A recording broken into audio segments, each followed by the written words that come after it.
Good day, folks. I've had a interesting theory percolating in my mind for a little while now, and I want to see what you guys think about it. This video is pure speculation. I do not know the extent to which any of this is true, but I find these connections to be curious, and I want to examine them closer. Let me know what you think. So in Genesis 6:4, it reads as follows: The Nephilim were in the earth in those days, and also after that, when the sons of God came in and unto the daughters of men, and they bore children to them. The same were the mighty men that were of old, the men of renown. Nephilim, fallen angels, has that necromancy, negative root. A number of texts, what are the offsprings of angels and humans? A number of texts, these relations resulted in viable offspring, angel-human hybrids. They came to be known as the Nephilim, Giborim, I don't hear that one as often, or giants. The taking of wives in the Genesis 6 narrative, and subsequent interpretations was understood as a euphemism for sexual relations that led to hybrid offspring, which may be what we're dealing with today. Very well could be, especially if they're set on lying and they snicker and joke and all of that. That would make sense that they're worshiping these giants, these Nephilim, and maybe they have interlinkages with them, and there are some that are alive. I've definitely seen many strange rock formations living out here in the mountain west of the USA,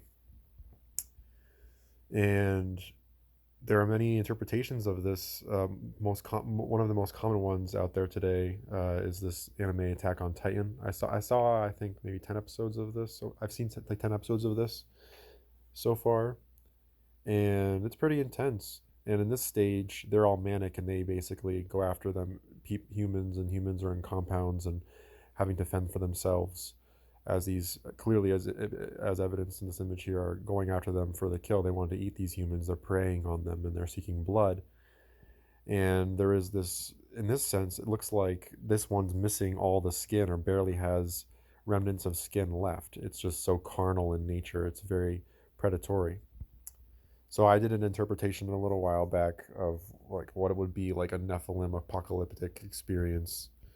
And in the back you have one eating a person or something, and then in the foreground, I think I called this like Homo Angelus, so like like again like an angel type character coming down to like prevent the attack of the Nephilim here, which is again carnal in nature, and a giant yellow eyes of the predator, and then the onlooking bird, and yeah. So this is probably found this guy a couple years ago. He's made a lot of interesting videos, and as someone who's taken DMT, he talks about these DMT experiences and these jesters that come about, these entities that come about and want you to play with them, and how people can get wrapped up in this idea of wanting these hallucinations constantly to enter into that jester like realm, but that jester like realm ultimately is predatory, and they're just making fun of you, and it's harmful. Now, my experience with DMT, I did have entities, and I had some mildly negative experiences where I had like entities laughing at me, I felt, but most of it was good, and it was completely based on the setting. And the good setting where my buddy and my partner had um, prayed beforehand and took deep breaths, and we made even this like cozy little space to take DMT with our elven wands. This is a fun experience. It was a great. I had a great time, and I saw this like the sacred geometry, the fractal fractal reality that I feel is always present, and we experience in our death, but we can experience through this substance, which is available to us through the plants of this earth, mimosa, and um, so forth. And I found a profound. Each experience I've had with it has been profound and uh, really interesting. But I also understand that there's this concept of looking at the golden river or looking at the golden light. So I think of DMT as this you have this lens into this view of reality uh, in an angle that is far more expanded than your own common sober reality. And we have to be careful with that, because you can get trapped in it and just think about that all the time instead of pursuing natural, simple life like things like going on a walk into the mountains, or finding strawberries, or noticing a sparrow perched on your rooftop.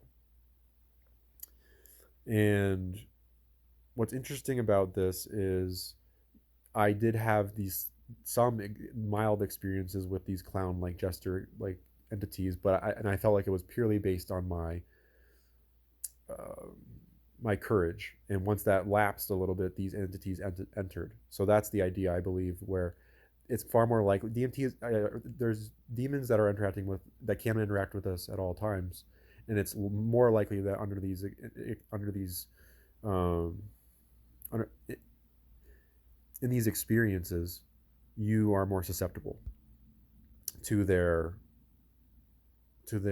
attacks. So you have to be careful and conscientious and with people that you can trust.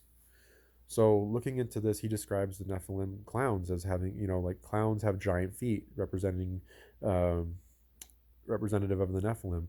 They also have red hair and pale skin, and they like are carnal in nature, and they're always have these creepy smiles. And we think of it, the probably the most well-known clown in Hollywood, or if not up there. And you also have myriad representations of them, not to mention all the politics and the royalty and how they dress up, and they seem to glorify clowns with their crazy outfits unto themselves. So there is this linkage that these satanic powers that be are worshiping these Nephilim that were in Genesis, as it was said, flooded away. These giants that were carnal in nature and mated with humans, but some of them are still, these Nephilim are still around, and they've taken human form, and or there are these giants, and maybe they are out in the canyon lands or out in nature, and they're just well hid or protected, and they come out sometimes. It's a lot to look into, and it may be a red herring, but I do think it's interesting at this juncture in my life. So interesting channel. I probably watched about half of his videos. I don't know. He's made quite a few since I've last checked in. I think I was around the 20 mark. He's had like 43 on these Nephilim Look Like Clown series. And it kind of helps in a way, because it makes the whole demon thing, the whole evil of this world, just be centralized onto that concept. And I don't know anybody who really likes clowns who's a decent person. They're creepy by nature. They're strange. They always seem to demand your attention. It's a really overt caricature of false pathos. And yeah, I think that you got to see through that. And to think that it all derives from this Nephilim is really curious. So yeah, the red hair, the whole outfit is just evocative of this crazed creature that you wouldn't want to come across. This even Attack on Titan creature, the big shoes. This probably doesn't go into the Nephilim aspect, but I think it's just to make it seem goofy. They would say something along the lines to make them seem goofy, and they're supposed to make mistakes and blunder and fall down and so forth. So, but I think it is evocative of, or it's relating to this Nephilim concept. So why this is so relatable to me is one of the main forms of media, or really I think is like we have what, books, movies, and then for me a lot of my life has been spent playing video games, and a lot of them have been engaging and educational and interesting, and a lot of them have been pure filth. And I think and there's some in between, but a lot of the pure filth, um, you just got to wonder about it. And I think it does stem from this kind of angle of like demons being among us, and people, the whole monetary system being inflated for being beneficiary to people with dark inkling and whatnot. And I remember going to a store. This wasn't the exact picture, but like this one, Funko Land, as a child, and how run down it looked. And then inside we went and got our, you know, propaganda video games. Just it is entertainment that we have to be careful with. Um, so then going forward with this red hair idea, I don't know if you guys remember, but I remember being young. I think this came out in the early 2000s. South Park did a Gingers Have No Souls episode. I remember thinking it was so strange at the time. I didn't really get the idea behind it. I just knew that it was very rare to find red-haired people in life. I only knew a handful in my life. I still, to this day, only know a handful. And where are they all from? Where do you think red hair comes from? I always have one country in mind. It's Ireland. Has the highest per capita percentage of redheads in the world, anywhere from 10 to 30%. Outside Europe, only 0.6% of people are redheaded. It is so rare to find somebody who's not Irish who's red haired. I was talking to my partner about this. She said there's like occasionally, once in a blue moon, someone from Africa who's born with red hair. I don't know. That seems like a very loose idea, very vaguely formed, but it's just, yeah. In life, when I see red hair, I think Ireland, and maybe it does occur elsewhere, but this is the majority by far. So this leads into, what does the name Ireland come from? It derives from the Old Irish Iru, a goddess in Irish mythology first recorded in the 9th century, um, seemingly fertility goddess in the line of Aphrodite, and so forth. Targetes, old word Irish word Ire for land of abundance and fertile land. That's what I've always known. The Greek Emerald Isle, Ireland, right? But you've got to admit, isn't it interesting that ire, if you just break it down into the two parts of the word, ire is a word for anger. So if you routinely steal your neighbor's newspaper, don't be surprised to be on the receiving end of his ire, you know? And when I think of Ireland, I think of St. Patrick's Day, I think of drunkenness, and I think of anger. I think of these things that have been pushed by the media for the longest time. And I think of red hair.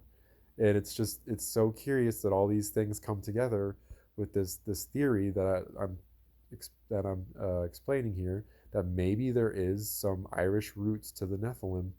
I don't know for certain. I haven't studied the land per se. I've never been to Ireland. I would love to have other people's input on this, but the red hair connection and the pasty skin and all that goes along with it, is there some connection to it, or is it just hearsay with South Park alluding to this, like a kind of cryptic message that these are where the Nephilim maybe still live, still reside, or maybe resided at one point? I don't know. So more into Ireland's name. uh, Means Isle of the Woods, the Westland Isle. I would love to go through those Irish woods and pour through them and find all sorts of flowers and mushrooms that are beyond my imagination at this stage. I just, it's amazing to think about. But then there is that curious dark tint to it. And fairies, I often think of as deriving from Ireland, this emerald green place. Like, it seems to be this budding center of activity. And I even think that there's people out there that consider Ireland to maybe be even a place of Eden, like where Eden may have been, or maybe like a northerly Eden where we have the center of the earth, or what could be Antarctica, Mount Meru. Antarctica, as we're lied about, being this icy wasteland, when in reality it's perhaps, as the Bible, guarded by a flaming sword, and it's the Garden of Eden. So yeah, if that's not it, Ireland would be my number two candidate. Antarctica is my number one for the Garden of Eden, and Ireland's my number two. Um, but I also think that this red hair Nephilim connection is interesting, and it's speculation. So if it is indeed a red herring, I apologize. I just find this interesting. I think more people should be looking into this, and especially people that are from Ireland or have been to Ireland or have Irish roots. I technically do, based on 23andMe, which supposedly is accurate. Um, but I don't know. So but regardless, this is really bizarre, really interesting. The connections here, and then also talking about the dream, the video I made recently. I had the red-haired, what was it, Groose from Skyward Sword looking person that attacked me, that bit me when I was running with them. So again, red hair. What is the deal? And I'm not trying to make this big deal against red hair. It's interesting that you have all these connections with Ireland, Nephilim, clowns. It's what is That's all I want to explore here. So please tell me what's going on. Yeah, so we have that root, Ireland sovereignty, and like, I think this is the essence here. With Ireland's strong pagan and religious links throughout the centuries, this connection seems highly likely, but a connection and mashing of all the names seems even more likely. That's what we have. I think we've had many names, Ibernia, Irna, and then they've mashed it all together and made it into Ireland. And then, yeah, in essence, the Emerald Isle, an amazing place, as I've seen from video and pictures, and I would love to see it one day, and I want to know people's take on this whole red hair connection. All right, talk to you guys soon.